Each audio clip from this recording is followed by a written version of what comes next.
and go around the room and get a sense of who's in the room. But I'm thrilled to see so many people here and such a diverse group. So thanks for coming, and I'll do that first. Riley Farrow of the Colorado Children's Campaign. Kayla McGannon, Save for Children and Colorado Concern. Bill Jagers, Save for Children. Jeannie Fricke, Denver Metro Chamber, and Jennifer Webster from the Denver Metro Chamber will be on her way. She's just running a little late. Thank you, Jennifer. Bruce Coy, Case. Lisa Weil with Great Education Colorado and the Great Futures Coalition. Randy Hoff with Bell Academy and the Colorado Cyber School Association. I'm Mike Johnston, State Senator, Northeast Denver. Marilyn Crystal, Department of Education. Ann M., CDE, School Finance. Jane Urschel, School Board Association. Mary Whitman, Foundation. Susan Dallas of Congressman Polis. Tracy Rainey, Colorado School Finance Project. Judy Angela, Pharmacy Capital Markets. David Hart, DPS. Model School Student Culture, Colorado. Jennifer Manfred, Colorado Children's Campaign. Charlotte Brantley, Clayton, Illinois. Scott Myers, Local Public Schools. Moira Cullen, Colorado Children's Campaign. Diane Downhill in Public Schools. Doug Gustafson, Colorado Springs, District 11. Cheryl Schwano, Mountain Carson School District. Walt Cooper, Cheyenne Mountain School District. Raleigh Heath, State Senator, Senate Education Committee with my friend Senator Johnston over here. Tony Salazar, Colorado Education Association. Amy Redfern, representing the Pikes Peak Area School District Alliance. Monte, also the Pikes Peak Area School District Alliance. And on behalf of Jim Colonel, Lady Colorado State Services. Leo Clapper with the Colorado Forum. Paul Levine, Stanford Children. Bruce Atchison, Early Learning Partnerships. Renee Howell, Colorado School Finance Project. I'm dead now. Craig Harper, Joint Budget Committee staff. Gabby Reed, House Majority Office. Emily Workman, Education Commission of the State. Mike Griffith, Education Commission of the States. Ernestine Mondragon with Policy Matters. I'm Carrie Kennedy with the City of Denver. Matt Samuelson of the Donald K. Foundation. Jimmy Badalato, League of Charter Schools. Ed Bowditch, representing Jefferson County School District. Lucinda Huntley, representing the Consortium of Special Education Directors. Dan Unity with Cherry Creek School District. Susan Salazar, Littleton, Cherry Creek, and the Special Education Directors. Greg Waters, Bell Policy Center. Karen Witt, Colorado Education Association. Todd Harry, works for the council staff. Josh Abram, works for the council staff. Ann Marcus, Coalition for Thorough and Uniform Education. Elizabeth Rosen Case. Elsa Gallo, Mike Johnston's office. Anna Nichols with the Colorado Children's Campaign. Samantha Knox, Colorado Legacy Foundation.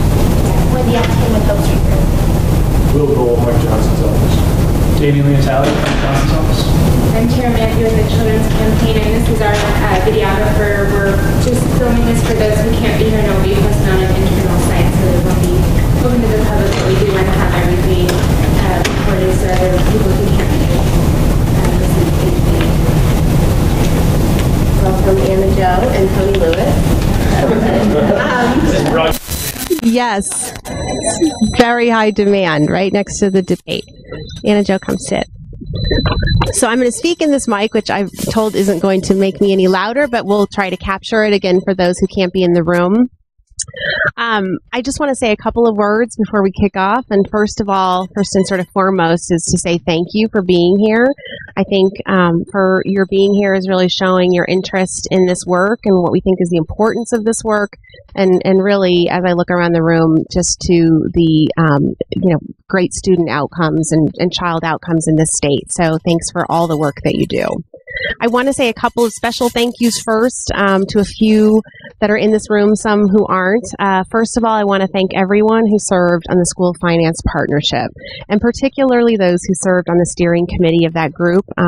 We'll talk a little bit about that as we go forward, but it really was an effort of more than a year's worth of time and many, many hours and lots of robust discussion, and I just really appreciate the work that went into that I think is really key to bringing us here today.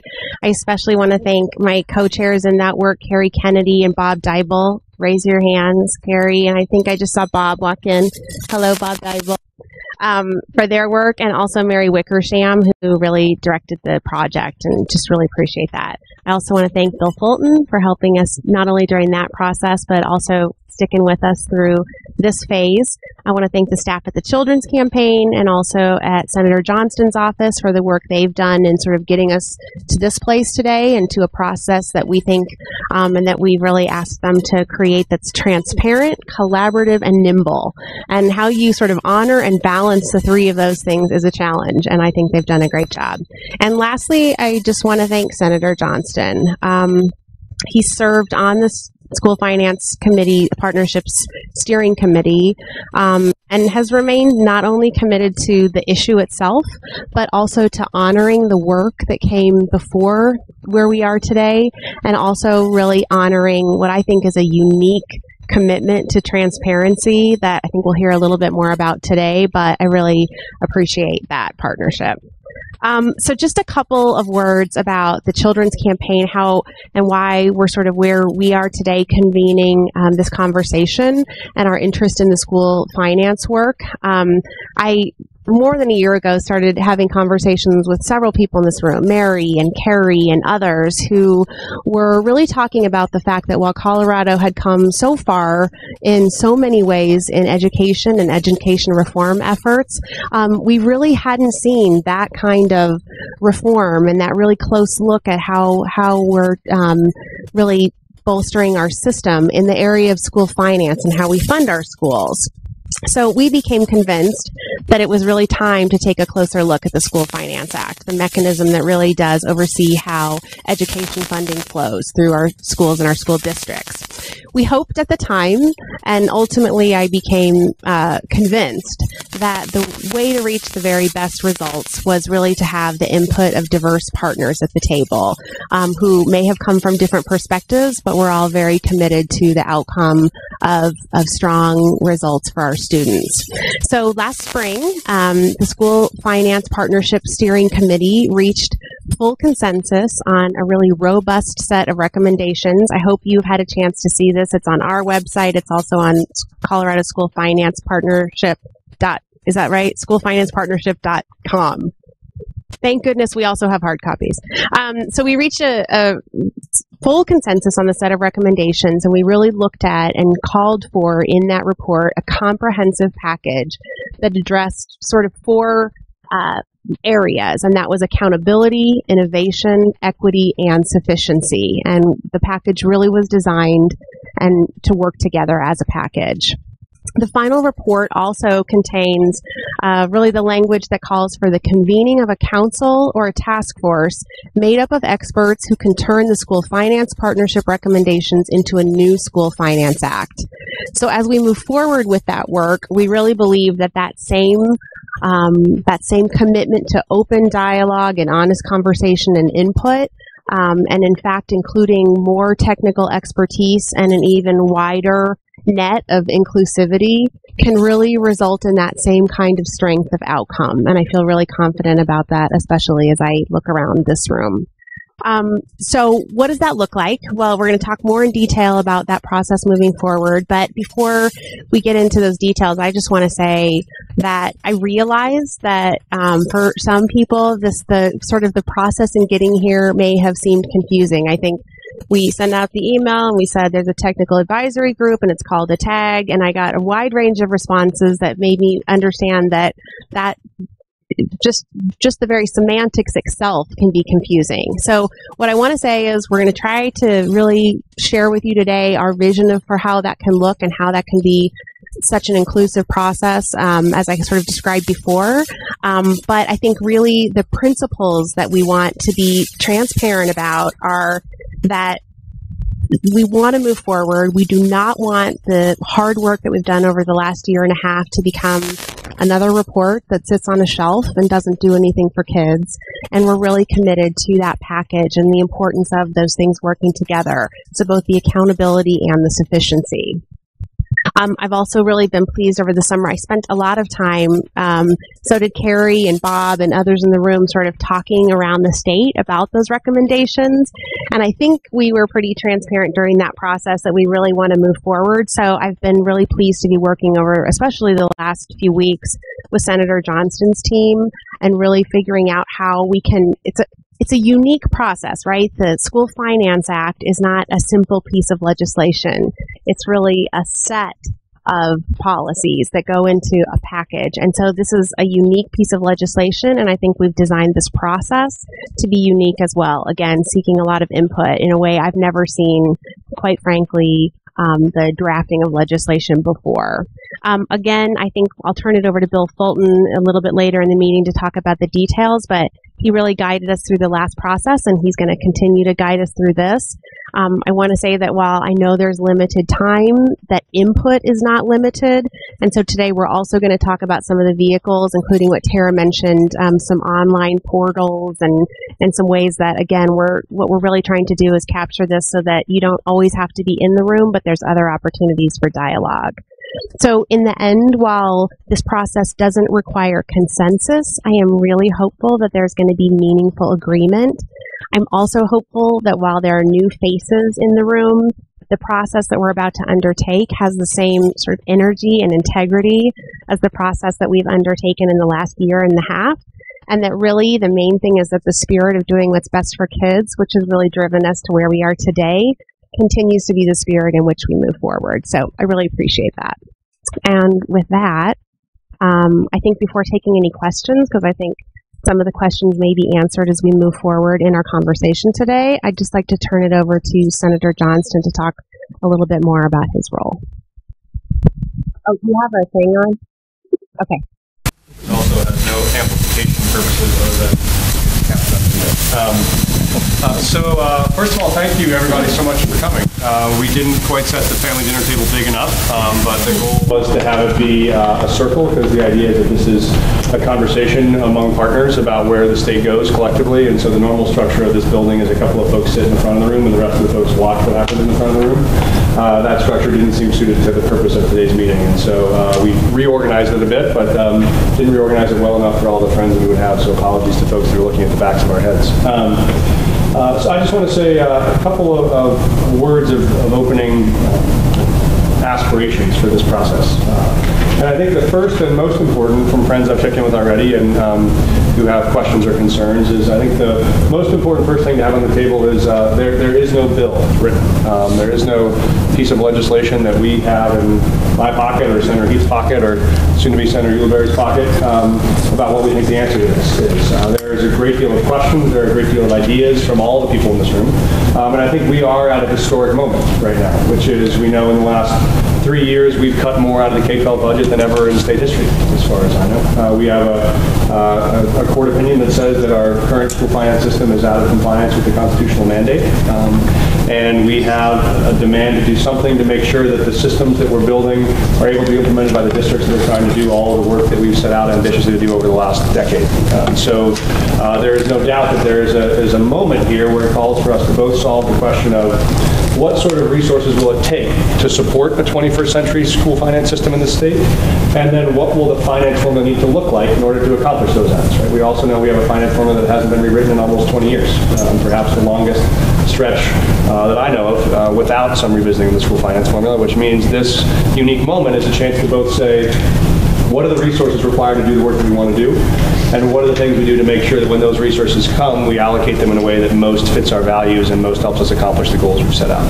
And so that was the animating principle behind the School Finance Partnership when it came together. I just want to echo a huge thanks to Bob Dybel and to Carrie Kennedy, who co-chaired that so incredibly. I think in a time when we weren't sure there was a possibility of reaching consensus around these big questions, you all navigated an incredibly diverse group who got to an incredibly powerful set of recommendations. And so a huge thank you to both of you. And I think that you really showed us that there is a possibility here to move forward on something that both will restore and return revenue to this system in a way that will help it be successful, and that will help Colorado lead the country in a way it has in so many other things on what a 21st century school finance formula would look like that best accomplish those goals. So that's what we hope to accomplish.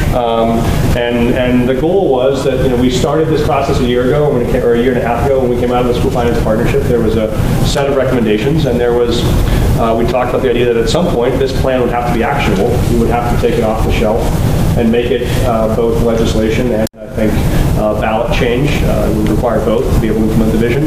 but that it would require some work to do that. And that two things were required to do that. One is there were a significant number of issues in this finance formula that are quite technical. Don't need to tell that to the people in this room. You all know that. But all of us, I think, at one point or another said we think notionally we know where this idea ought to go, but there are some really complicated and sophisticated technical questions we'd have to get answers to before we knew how to implement a policy of this breadth. And we also knew that some of the policies that had such breadth, when you took them from a 30,000-foot consensus to any either piece of legislation or piece of ballot initiative, would require significant reworking to figure out what that concept means in practice. And so when we started this conversation last spring about this idea, a lot of the stakeholders in this room said, we're committed to the principles that are outlined there. To get to a piece of policy is going to require more time and more input. And so we held off on any legislative proposal for last session and said that makes sense. Let's find some time to create an unprecedentedly, can you make unprecedented an adverb? An unprecedentedly inclusive and sort of transparent process by which we bring groups together and try to get input on how this would work. And so what we've laid out in the months ahead is a process that hopes to do that, which is to take a handful of the items that seem to be most important and most urgent about the partnership and most complicated on implementation, and create a set of meetings where we would have a chance to both bring in experts in those specific areas to give us input on either how it works in Colorado or how other states around the country have tried to make it work. With the idea being there are two parts of that conversation. One is to get some technical expertise and advice on how the algorithms might work. The second is to give room for all the stakeholders in this room to give feedback and talk and banter ideas about what that technical solution might mean for our own interests in this state. And so when we think about the allocation of that time, it is probably 25 to 30% presentation from experts, 60 to 75% conversation among stakeholders about the ideas presented, with the hope that over a series of, I think we're at 4 to 5 meetings over the next couple months, we'll have a chance to go in depth on every one of these topics, surface some ideas, have some conversation, and then allow for conversation to happen after these meetings are over. So thanks to Wendy and the folks from Hope Street Group, we'll have both these videos online, we'll have all documentation and notes that come from these meetings online, and we'll have a public open space for folks to say, you know what, I was impressed by what I heard so-and-so say, but I'd like to submit an additional idea, or a different idea, or an alternative idea, so that anyone who feels like they want to add additional voices to the conversation that aren't here, that door is always open. So that's the design. I would say I have two fundamental commitments to this process. The first commitment is that doing nothing is not an option. So I think most of us share that belief, but I'm just going to say that explicitly, that the notion that we could try hard at this and lose is not an option for me. And so for me, that provides a real urgency that we have to find a way to get to a solution. The second is that it is going to take the collective efforts of everybody in this room to get us to a solution that works on both improvements to the formula and increases to revenue. And I guess the third is that I think the nature of this compromise is there is going to be, like all compromises, someone's going to be unhappy about everything at some juncture. Right? There is never going to be, and we learned this even when we just approached one component of the school finance formula, which was the counting. Any touch to even, I would say, in the scope of what the finance partnership looked at, the count day is a smaller item. Any touch to the count day has implications on 178 districts. And that means there are 178 entities that have concerns about what that tweak might look like. The more tweaks you add, the more risks there are, the more challenges there are. But I also think the way that we get a grand bargain that can build a broad stakeholder group across the state that includes educators and business leaders and elected officials and the governor and all of those people we would want to have on board requires a bold effort to do both. To do both a reformation of the school finance formula and a sufficient funding of the school finance formula. So those are the goals with which we come to today, and that's the way that we start the process, with the idea that this will be a series of, it will be the longest and most comprehensive process leading up to legislation that I've ever been a part of or heard of. But it will be just that, which is constant iterations of throw out an idea, work with it, adjust it, modify it, go back, reflect on it, and come back. Our structure for this advisory group came from the recommendations of the partnership, which was that we believed we got to a critical level of consensus about principles but when it came to any implementation of a specific principle, there were bound to be divergent interests among the diverse stakeholders at the table, and we couldn't expect that we could get to an initiative with the boldness we needed to get it done, and expect that at every stage of the process, every individual organization had a veto power over its progress. And so what we tried to do was to say, we have a set of principles we've all agreed on. Let's now get a process we can all be involved in, and let's work hard to try to push forward to a solution that will get the right balance of vision and revenue. So I'd say that's just the background on where we are now, what we hope starts today. I think that what you've seen in the documents is there are a handful of items that we think that will make the contours of the next 4 to 5 meetings based on the places where it seemed there was the greatest level of need for support and specificity. Those are obviously areas of the weights and the categoricals. We'll spend a session looking at weights and categoricals, and there was recommendations in the finance partnership about whether there was opportunities to streamline those and what that would look like and what that might imply will be part of one conversation we'll have. And in addition, we'll look at more in depth how do you take on the opportunity that is the state share formula? How do you try to solve the equity charge that was in the school finance partnership? And what opportunities are there in that work? We'll spend a session looking at the student count, student count question, and what are the opportunities there to solve it, what capacity would it take to be able to do that at scale in a way that was easier for districts to navigate and not harder. We will look at this question of is there a way, which is also in the school finance partnership principles, for some set of dollars to be decentralized to school level expenditures as a way to allow maximum flexibility for teachers and principals to leverage what they think will get the best outcomes for kids on their site, while respecting, of course, the operational needs and the systems needs for districts to be able to control their own district-wide goals and objectives. And then we'll spend some time talking about full-day kindergarten and early childhood education and what it would take to both fund a system to do that and what it might take to think about how to operationalize a system of that sort if the state's going to endeavor into that.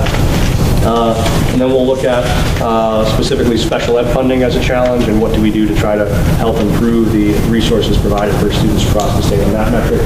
And is that a matter of funding, is it a matter of flexibility, is it a matter of both, and what are the policy opportunities and the legal obstacles or opportunities to that kind of adjustments.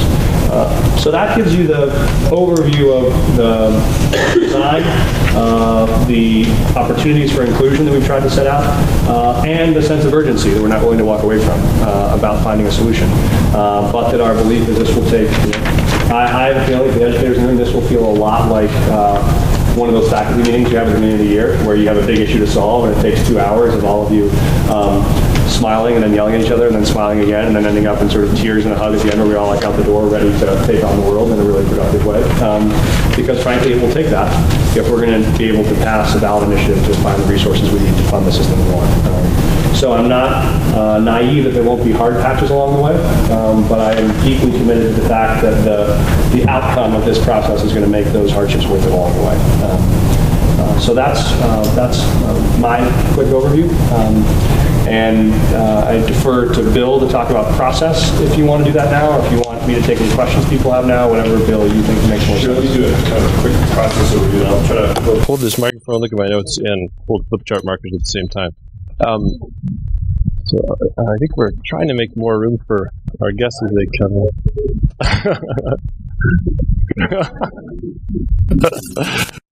I would just add my appreciation to Chris and Senator Johnston's as well. For those I don't know, my name is Bill Fulton with the Civic Canopy. We are a nonprofit community-based group that does facilitation and really in situations especially like this where the issues are complex and the stakes are high, and it becomes all the more important to kind of create an atmosphere and a container for having that kind of dialogue that moves things forward. And so it's been a delight to work with the partnership so far and looking forward to this next stage.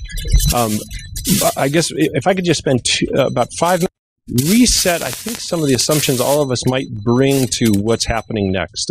Being here in the Capitol, especially those of you that have spent a good portion of time, there's a familiarity with the rules of the game, how things usually operate. And I wanted to see if we could zoom back out from what we take in the policymaking process and look at the larger kind of spirit and shift that's occurring in our world around us that we've tried to pack into the next 3 to 4 months going forward.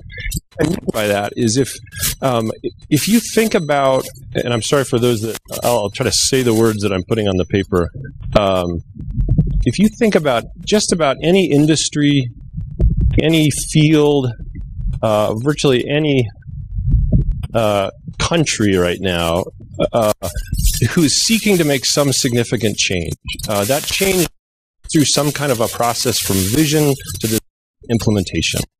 And the kind of age we are living in, both the research we know and our own anecdotal experience, are clamoring to be involved farther in the process. That more people want to have a say earlier in a process before they have something delivered to them that's required for implementation. And whether that's the Arab Spring, or that's a corporate change effort, or that's a school reform effort, hope that people have is that they will support what they themselves create and to have a voice in that process. That is hard to do. It's messy. It often entails taking risks on everyone's part. And that is especially true in a political process. We are designed and trained almost to start later in the game, elect people to do that work for us, and often trust that that will happen. And I think we would. That is the typical rules of the game in policy making, and our legislators are doing the best they can. That's not working in the way that we hope it would. And so think about the average citizen's involvement in the vision stage of a formulation of a policy tends to be not particularly deeply involved. Even in the design stage, the drafting of what that policy will look like, we tend to only get word of what a given policy will actually look like the day it's introduced into the legislative process. And that's how the rules of the game effectively. You keep your cards close to your chest. You can kind of fight off a lot of challenges that policy might have. And the typical process starts with a big idea.